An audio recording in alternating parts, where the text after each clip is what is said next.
Hi guys, welcome to my little corner of the internet we have going on here. I have like 20 subscribers now, which is like low-key crazy. I have not posted in like a month, but that is not the point. Um, but I just want to say thank y'all for blowing up my like Tariyami video. I mean, like I don't know, it maybe some people don't think it's anything crazy, but like 1,000 views to me is like crazy. But yeah, so today we are going to be talking about how Sabrina Carpenter went from literally the most hated girl on the internet to the Popstar princess we know and love today. So let's deep dive into that. I recently saw Sabrina Carpenter a few weeks ago in her Philly show. I actually have her on my fangirl wall, like I'm trying to form right now.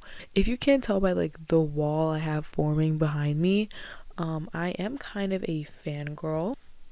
Actually, fun fact, I used to hate Sabrina Carpenter, and that was because I was a big Olivia Rodrigo fan. Like, I was an OG. Like, I was on the driver's license release live stream. Like, I was on her unreleased, like, Instagram, like, song things. I literally have been a fan of her for forever. Like, I love her. Like, she is actually my icon. I actually have her vinyl, like, somewhere in my room. Like, big Olivia fan over here. Olivia is my number one. So I was not a Sabrina fan during the whole like beef they had. I have since changed my thoughts on her because as I reflected, I began to realize like the internet just really wanted to pit two women against each other. It was just like a matter of events. So today we're going to be talking about Sabrina Carpenter and how she went from Homewrecker to Popstar Princess. So let's dive in, shall we? So let me set the scene for you. It is 2019, okay? And I'm scrolling through TikTok, I don't know how old I was back then, but I probably should not have been on TikTok that young, but I was on TikTok. And I was like, wow, everyone is talking about this, like, new show. The more I scrolled, the more I kept on hearing about the show called High School Musical, the series. And I was like, why does High School Musical need a series? It's already, like, an iconic movie. You do not need to mess with it. However, I am so happy they messed with it because it actually changed my life. I'm learning more about this show, right? And basically a new episode releases every Friday, and like this same freaking TikToker would keep on popping up about like him reacting to the episodes, and I was like, what is this show about? So the more I got into it, the more I realized that I was like, wait, I know some of this cast already. The first person I recognized was Sophia Wiley because I watched Annie Mac growing up. Genuinely, that's a whole other conversation. Annie Mac actually changed Disney Channel and probably my life alongside it. And then I noticed that Olivia Rodrigo was in this show. And I was a huge fan of Bizarre growing up. I thought it was so, so funny. And I was like, oh my god, I love literally two of these cast members already and I haven't even watched the show. Now I have to watch this show. So I stole my aunt's Disney Plus password and I hacked in and I started watching the show, and genuinely guys, I was actually hooked. Like I think the first season was already like completely out by the time I started watching the show, so I didn't have to wait for like every Friday for a new episode, but I was actually like, I probably binged that thing in probably a few days. Like I was actually so hooked. I have distinct memory of like watching it in my basement on like my TV down there, and I was just like obsessed. I'm so obsessed with your ex. I know she's gonna sleep on my shoulder on the bed. And then, as I continued to learn, I continued to realize that Joshua Bassett and Olivia Rodrigo were dating. And I, of course, shipped them. I thought they were so cute, like teenage girl, fangirl, core, whatever. So this is 2019, right? We're gonna skip back to 2021. Olivia Rodrigo released her hit debut song, Driver's License. As many of you guys know, it changed the internet. We were all like locked inside our houses, like she broke multiple records while I was probably making slime. For those of you who don't know what Driver's License is or what I'm talking about, January 8th, 2021, Olivia Rodrigo released a single called Driver's License, and it depicted her relationship with her co-star Joshua Bassett, who we previously mentioned. So Joshua Bassett was Olivia Rodrigo's second ever public relationship. They never really confirmed they were dating like when they were going out, but it's guessed by fans and stuff that they started dating in 2019 when she was 16, and the rumored to have broken up sometime in 2020. And you may be like, okay, why are we talking about Olivia Rodrigo and her ex-boyfriend so much? Isn't this video literally about Sabrina and her rise and what are we doing? Well, in May 2020, fans spotted Sabrina Carpenter and Joshua Bassett caught kissing out in public. And that is when the dating rumors began, folks. Based on Olivia Rodrigo's other songs, such as Traitor, Good For You, and Enough For You, fans were able to guess that the new couple had gotten together only 2 weeks after Olivia and Joshua had broken things off. Later, June 2020, Sabrina and Joshua were seen at a Black Lives Matter protest together, and people are furthermore speculating them being a couple. And later in June, it is said that Sabrina would visit Joshua on set, and Olivia was just kind of like stuck and forced to watch her ex-boyfriend date this new girl right in front of her. But personally, what would have probably like killed me is that Sabrina Carpenter and Joshua Bassett were Shark Boy and Lava Girl for Halloween.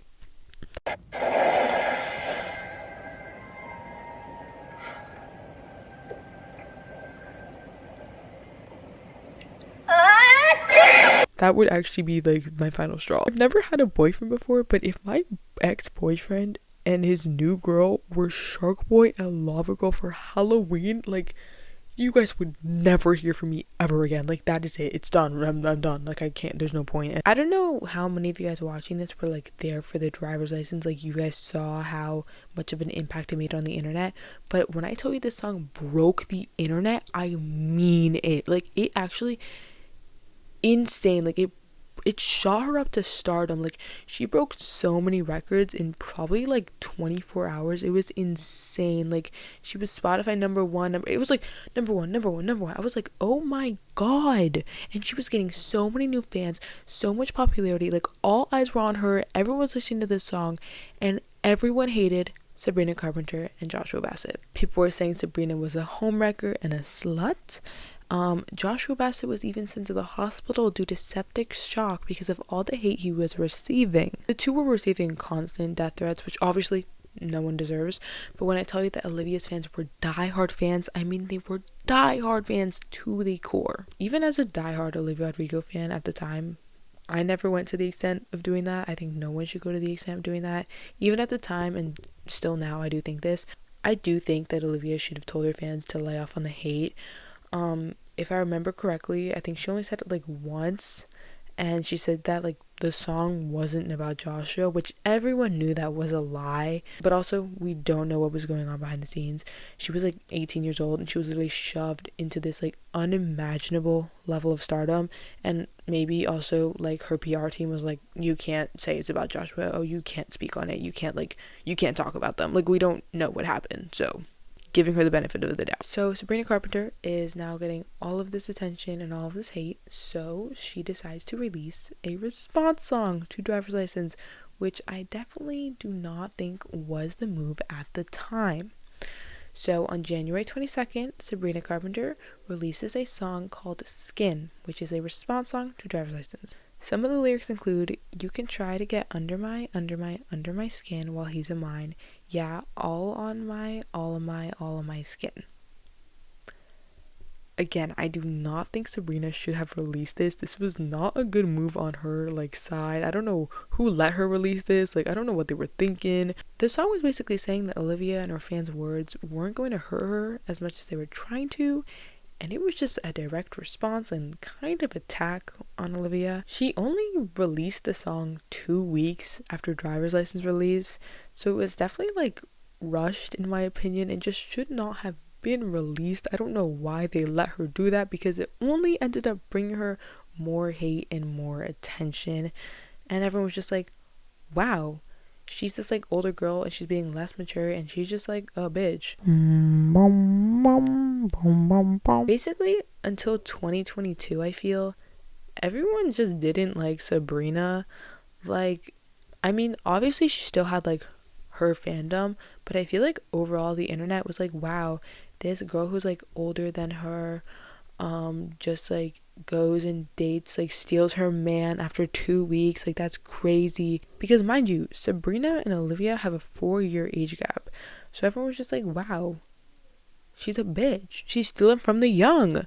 But then July 15, 2022, Sabrina Carpenter releases her album Emails I Can't Send, one of those songs being All Because I Liked a Boy. And this song was the move.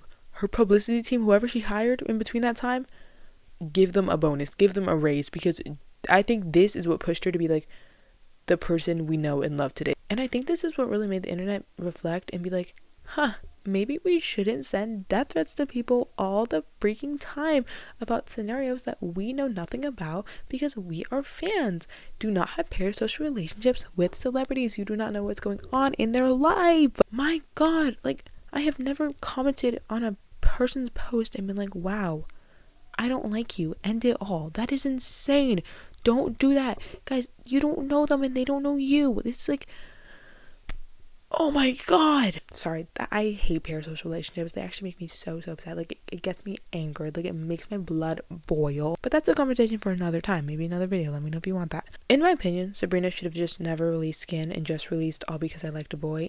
Even if it had to be a year later. So you may be wondering, okay, what did Sabrina, like, what did this song do? Like, I just don't understand. Like, okay, it's a song, whatever. This song made people realize that the whole drama was just another instance of pitting girls against each other and was just a emotional moment of teenage heartbreak. With lyrics such as, I'm a hot topic on your tongue, I'm a rebound, get around, stealing from the young, tell me who I am because I don't have a choice, all because I liked a boy. Dating boys with exes, no, I wouldn't recommend it. I'm a homewrecker, I'm a slut, I got death threats filling up semi-trucks, tell me who I am, guess I don't have a choice, all because I liked a boy. And all of this for what? When everything went down, we'd already broken up. Please tell me who I am, guess I don't have a choice, all because I liked a boy. I think the words speak for themselves. Honestly, I'm really happy that Sabrina Carpenter released a song because I think it just made people realize that these are not fake people. These are real people with real emotions. They're going through real relationships. Heartbreak is real, and telling people to end their lives because they have a new boyfriend is also a bad thing to do, and we have to stop doing that. And I think that the internet loves to do that. Like, genuinely, the internet makes me, I love the internet. As you can tell, I'm a big fangirl, like I said, but like, I think that the internet actually drives me insane sometimes, just because it's like, everyone is convinced that they know these celebrities that they look up to so much. They think they know them so well. They think they know them personally, but in fact, they don't know them personally. You guys have no idea what's going on in any celebrity's lives, and you will just never be able to relate to a celebrity's life because, like, we are not celebrities. We are normal, ordinary citizens. However, they are, like, have constant eyes on them. And, like, not to get off topic, but I think, like, Chaperone is kind of like a new wave of, like, celebrity to kind of be like, hey, guys, don't stalk internet people all the time. I'm getting off topic. Anyway, okay, so March 17th, 2023, Sabrina releases bonus tracks to her album's Emails I Can't Send. One of these songs is Feather, which is a song that really also, I think, put Sabrina's career into traction. The song reached 26 on the Billboard's Top 100, and it also kind of put her in hot water with the church because the Feather music video was filmed in a church after asking for the church's permission. But when the music video got put up, the church didn't realize that the video contained, like, sexual stuff and, like, the killing of boys. So the church got, like, really mad at her and was like, this is a disgrace. And her only response to this was, Jesus was a carpenter. I think this is an iconic and simple response, and I think it just, like, said what needed to be said. So I think it was just iconic. And I think this, like, made people realize, like, wow, she's, like, kind of an icon. I feel like Sabrina really just, like, has this brand, and people seem to really love that. Besides loving her, like, it is also, like, her aesthetic, her vibe, her, like, kind of, like, naughtiness, if that makes sense. Like, when she opened for Taylor, she was always changing the nonsense outro and making it be, like, kind of, like, you know, like, a little bit naughty, a little bit skimpy, a little bit, like, oops, okay. Like, it was, like, a kind of, like, devious. She was devious. She said I should keep it PG. BBC, I wish I had it in me. There's a double meaning if you dig deep. And I think people just found that iconic, and it was like, she has media training, but also she doesn't. Like, she'll say a little, like, risky things, you know what I mean? And I think people really seem to love that about her. Like, she has been in the industry for so long. She was a Disney Channel kid for forever. She was in, like, commercials, I think. Like, she has been a growing star for a while. She's also a little bit of a nepo baby, but like whatever. She is a brand, you know what I mean? And I think no shade to that, and I think that's great. And I think her company, like her brand, markets her really well, and they've done a really good job at it. I think having her open for Taylor was a great move. It made people like, you know, they always knew who Sabrina was, but now they had to listen to her. And, you know, there were clips of her on stage going on TikTok, all the nonsense outros, the outfits, like everyone was just starting to love her more and more and more. And I just find it so impressive that she went from being this like hated girl, being this homewrecker, being this just bad person, to being literally the person. She has millions of fans I bet who probably hated her 3 years ago, like myself. Like I was not a fan of her 3 years ago, but now I think she's like an icon, like. And I find that so impressive. Literally, she went from Homewrecker to Popstar Princess. And I think that just says a lot about the internet and how the internet treats women. There seems to be this ongoing thing where the internet will pick a girl to love and adore and just obsess over. And then after 5 minutes, they hate her. It's like a dog with a toy, and they see a new toy and they're like, oh, okay, I hate this one now. Like, the internet seems to love doing that. They've done that with Tara Yummy, which I made a video about. Go watch it if you want to. They've done that with Chaperone. They've done that with Billie Eilish. Like, the internet loves to do that because they love to tear apart women. Like, I don't know why the internet hates women. Like, guys, women are awesome. It's just this like thing I see always going on. And although Sabrina Carpenter was like more of like they hated her and now they love her, she was still always there before that. She was still, everyone knew who she was before that. And when they got the opportunity to hate on her and tear her apart and call her this bad person, they took it and they ran with it. And now they all love her. And I think that just says a lot about like how trends just come and go and the internet switches up so quickly. That's basically like all my stuff on Sabrina. I do find it just like very impressive how she was able to just like change the internet's opinion on her. But yeah, that's basically like my little explanation deep dive into how Sabrina Carpenter went from Homewrecker to Popstar Princess. If you can't tell, I really like the word Popstar Princess because I keep on saying it. But yeah, this was honestly really fun to film. Like, it was fun to just like sit here and talk to you guys like I'm on FaceTime and just talk about the little like fandoms I'm a part of and like be the fangirl that I really am, because literally I'm a fangirl first and a human second. So yeah, if you guys enjoyed this video and this new like setup I have with my face and talking into a microphone, please let me know. And if you enjoyed, subscribe, like, and leave a comment down below. Okay, but yeah, bye guys, see you later.